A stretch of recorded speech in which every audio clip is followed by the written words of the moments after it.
good morning, mga mamshi. Mamshi Ebi's back.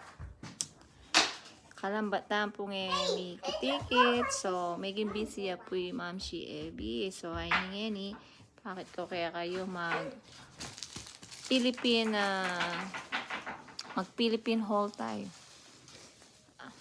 Eto. I will show you my Watson haul today from Philippines.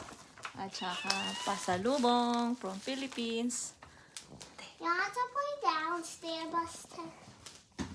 Take me a video. Baby. Alright. So, no, what about the you? It's like that? My bottle. Oh yeah, sure. My bottle.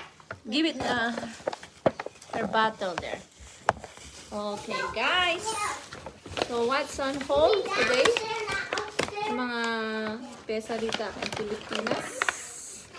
Siyempre, kita natin itong mga trending. Trending. Try natin and after this video, natin yung mga.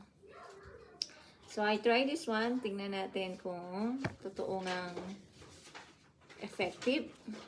Which is gagamit ito, ang aking dalaginding. Okay? And next is this one. Let's see. May mga review to sa magandang review from TikTok. So, tingnan natin.